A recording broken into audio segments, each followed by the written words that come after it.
now that we have finished cutting our pattern, we want to make sure that we sew a 5/8 inch and know where that is.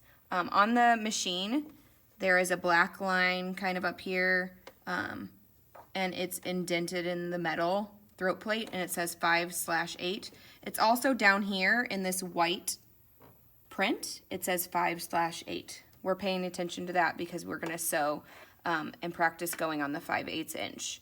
When putting fabric into the machine, you want to make sure you're lining it up with that. And there's like a hole right here. You can put the corner of your fabric there so you know your needle's going to land on your fabric. Also, I want to make sure I can see just the white 8 and the edge of my fabric is lined up with that line. I'm going to use my presser foot lever and lower it down. That way my feed dogs can pull the fabric through.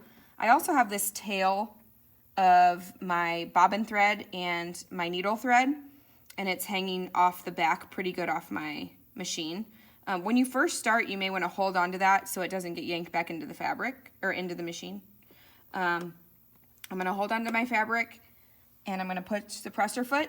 When starting to sew on fabric, we've been doing paper and you might have been on the slowest setting. You might want to jump a little bit faster. When using fabric, our machine really wants to go a little faster or it'll kind of get stuck on your fabric.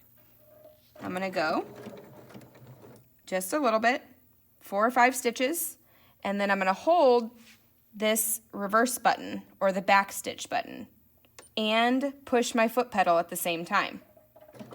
1, 2, 3, 4. That should take me close to the back to the end of the fabric. And then I'm going to sew all the way down, watching this white 8. If I can see that white 8 and not the 5, I should be on the 5/8 inch seam allowance. The 5/8 inch seam allowance is from where my thread is going into the edge of the fabric. I'm going to go all the way down to the end of my fabric.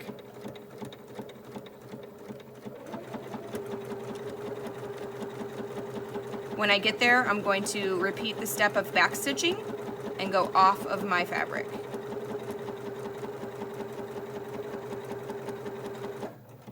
As I get close to the end of my fabric, I'm going to slow down, and you can choose to hand reel if you would like, but once you get to the end of your fabric, you can hold that reverse button again, 3 or 4 stitches, and then come right back off.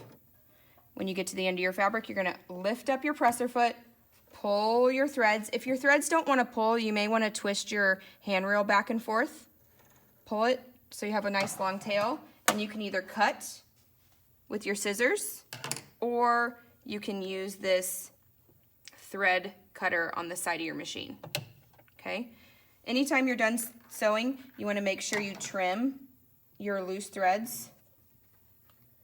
And I like to make a nice pile of loose threads on this side so my fabric over here doesn't cause a mess on the floor.